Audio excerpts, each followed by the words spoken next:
Trend number 3. Businesses are asking their happy customers for reviews, and they are being punished for it.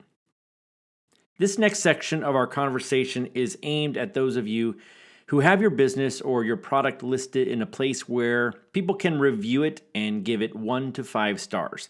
That goes for any business that's listed on Google, Facebook, and Yelp. That's true for doctors, real estate agents, and other professionals that have their own review sites. Just about any professional or business entity probably exists in this world. If this is you, then I know that you're probably obsessed with your star rankings. You want to be 5 stars and you hold your breath when you discover that a new review has posted, only to exhale evenly if that review is positive. And when it's not, you lose your mind a little. Am I right?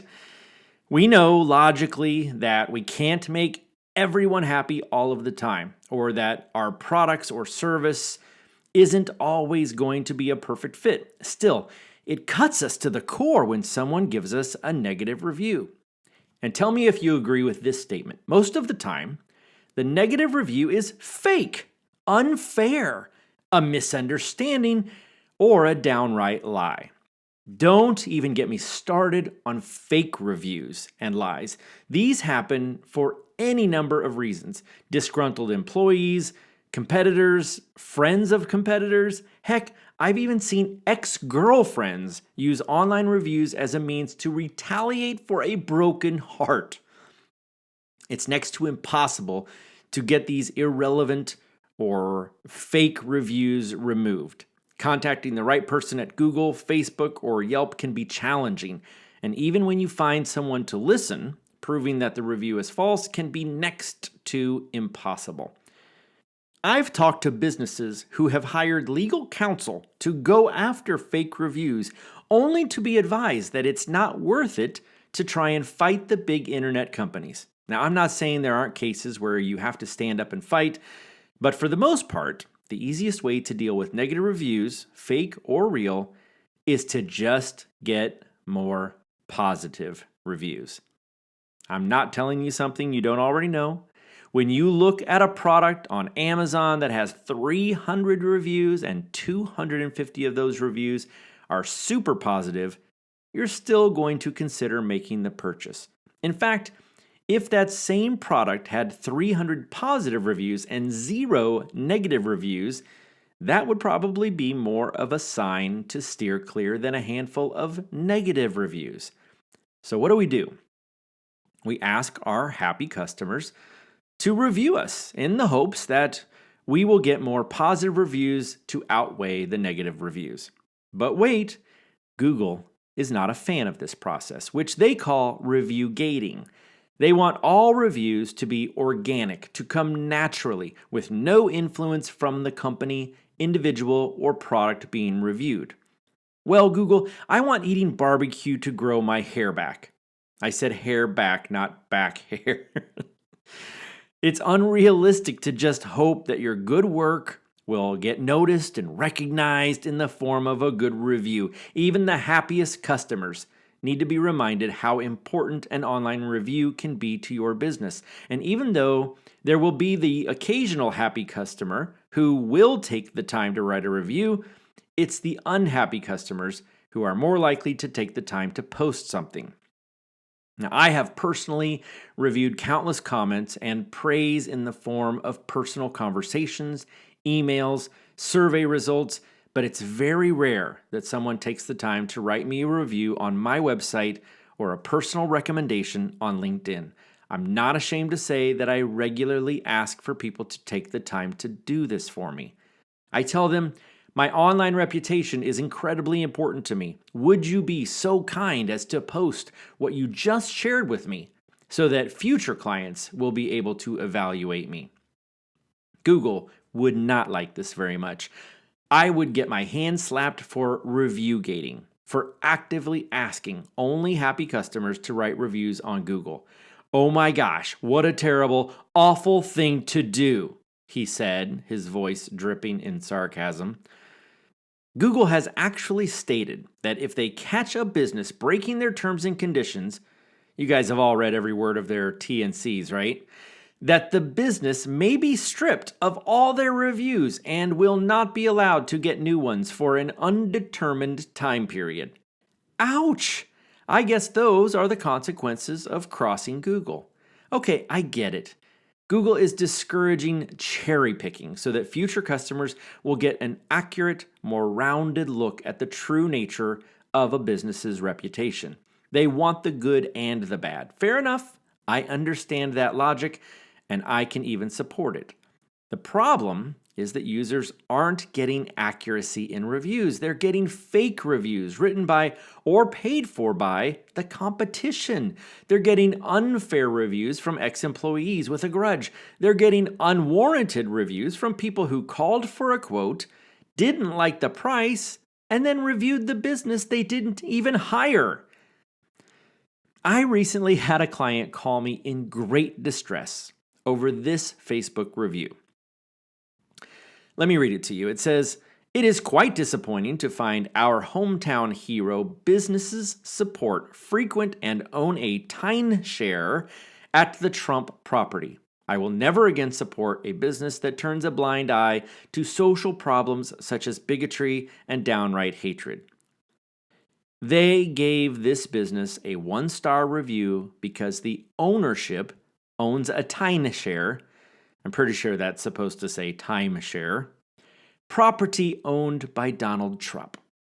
Are you kidding me? What does that have to do with the quality of their products? They're a florist.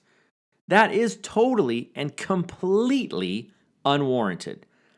Now, the florist was obviously upset and wanted to know how to deal with the review. I gave it a lot of thought. I considered how she might write a response politely stating that her vacation property had nothing to do with her business. That seemed a reasonable course of action until I thought about it a little bit more. Let me ask you guys, what do you think this person would have done if the business owner had defended herself on this review? Did you come to the same conclusion I did? Do you think this would have spiraled out of control and become another social media political debate? And do you think that would have helped the business with their online reputation? Maybe with one political party, but would probably have alienated just as many people as it would have enthused. So I advised her not to respond. At the time, this was her 12th online review on Facebook, and it brought her overall rating down pretty significantly. I told her that the best thing she could do would be to pile on a ton of positive reviews, and that's exactly what she did. Years on Facebook, and she had only gotten 12 reviews.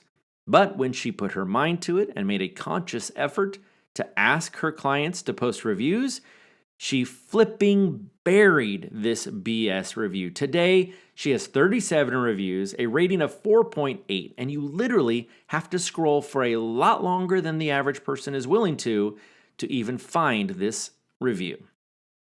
Like my client, business owners who really do have a very happy customer base are trying to deal with unfair and fake reviews in any way they know how. Yes, they are encouraging their customers to write reviews. Yes, they are cherry picking. They need to, because the fake reviews are bringing down their otherwise stellar online reputation. Review sites are expecting fair and accurate reviews in a world that isn't fair and accurate. But here's the thing that bothers me. It could be. The average Joe may not be able to spot a fake review, but anyone who has studied the space even for a little bit knows that there are patterns that are pretty easy to spot. As an example, when a reviewer who lives in Boise has reviewed a handful of local businesses in Cincinnati, Albuquerque, and San Diego, all in the same week, that's someone getting paid to write fake reviews. Then there is the disgruntled ex-employee. Wanting to maintain their anonymity, they will build a brand new profile just for the sake of writing the review. So if a review is written by an online personality with no web history, that's a huge red flag. Now, I get that knowing these things, being able to recognize if a review is fake, really doesn't help the average business owner. So I'm going to make a request and a prediction. My request is this. When you come across a review that you believe to be inauthentic in some way, say something about it. Report it. Flag it. Send an email to the site administrator stating your dissatisfaction with the review. Websites like Google, Facebook, and Yelp depend on their site visitors to have a positive experience. They know you have a limited attention span and probably not a lot of loyalty to them if they don't live up to your expectations. When the engineers at these sites start getting some pressure from their customers to make a change, only then will they build and implement the algorithms that could filter out these kinds of fake reviews. Here's one more idea.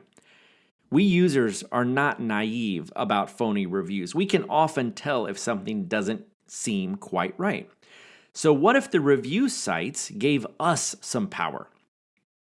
Most review sites provide their users a handful of options to vote on their reviews. Yelp votes include useful, funny, and cool. Google offers like and share as their choices. Facebook's options are like, love, haha, wow, sad, and angry. Only Facebook's sad and angry choices are in the negative. I started to use the angry response to state my dissatisfaction for the whole Trump review that I felt was completely unwarranted, but then I realized that it could be totally misconstrued. Would it be interpreted correctly that I was angry about the review itself? Or would someone see my angry response and think that I was in agreement with the reviewer, showing my anger that they were aligned with Trump? Or might someone think an angry response is in agreement with the review? I predict that in time, Yelp, Google, and Facebook will give us the option to vote down their reviews with choices like fake, unfair, inappropriate, irrelevant, and my best idea for button yet, I don't buy it. You're probably a disgruntled ex-employee. Okay, that last one's a bit of a stretch, but you get the idea. Do you know what major site has taken a proactive approach on reviews? Amazon. While not perfect, Amazon does a couple of things to protect sellers from getting fake reviews. One, they don't allow anyone who doesn't spend $50 a year to write a review. That keeps people from setting up fake profiles or using bots to post reviews. Secondly, they post a tag next to reviews that are a verified purchase. So you know the review is from someone who actually bought the product on Amazon. Again, this differentiates true buyers from posers. It's not a perfect system. For example, when I give away a book to someone and they go to review it, they don't appear as a verified purchase. Still, I appreciate the effort Amazon makes to ensure authenticity, and I predict that other review sites will have to follow suit as reviews play a larger role in our purchase decisions going forward. Here's the thing. If the review sites themselves, or the users who count on their accuracy, start policing them, we'll get rid of the phony reviews altogether. At least, that's my prediction. Until then, though, let's talk about responding to negative reviews.